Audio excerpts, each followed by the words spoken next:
Nein, Herr. Ich weiche nicht vom Platz. So lange nicht, bis ihr mir meinen Mann zurückgebt. Ich habe nichts zu verlieren. Gebt mir doch meinen Mann zurück. Weib, du machst jetzt Platz, oder ich reite über dich hinweg.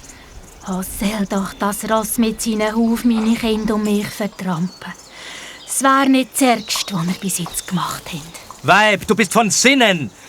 Man reiße diese Frau von hinnen und mache mir den Weg frei. Ich will...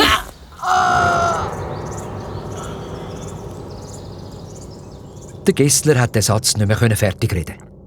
Der Pfeil von Wilhelm Tell hat ihn mitten in die Brust getroffen.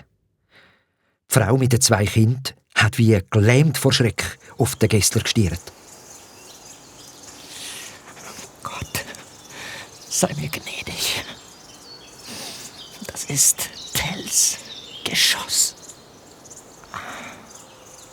Da ist der Tell aus seinem Versteck aufgestanden und hat gerufen: Ja, du kennst den Schütz. Such keinen anderen.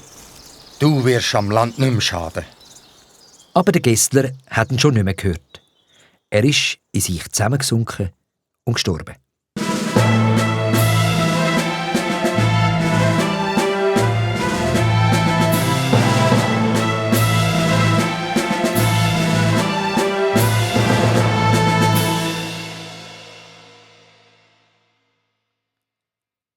Mit dem Meisterschuss vom Tell und dem Tod vom Gessler ist die neue Freiheit fürs Erste zwar gewonnen gewesen, aber jetzt hat man sie auch noch sichern. Es hat für die Eidgenossen keinen Grund mehr gegeben, mit dem Sturm auf die Burgen der verhassten Tyrannen bis zur Weihnacht zu warten. Alle Genossen, die die Rütli-Eid geschworen haben mutig für ihr Land gekämpft und die Landvögte vertrieben. Auf dem Dorfplatz von Altdorf haben sich die tapferen Männer nach ihren heftigen Kämpfen getroffen. Überall auf den Bergspitzen hat man Höhenfeuer gesehen brennen. Sieg! Sieg! Wir haben den Find in die Flucht geschlagen und unseren Schwur wahr gemacht. Die Finden sind verjagt. An diesen Freudentag wird man sich in unserem Land noch lange erinnern. Herrlich haben wir erfüllt, was wir auf dem Rütli geschworen haben. Eidgenossen.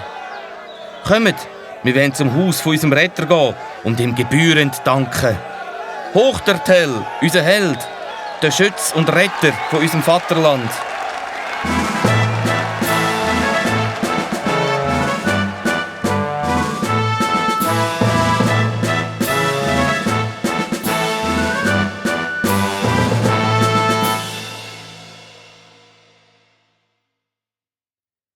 Noch heute wird im Land der Eidgenossen zum Gedenken an diesen Tag vor Freiheit, der 1. August, überall gefeiert.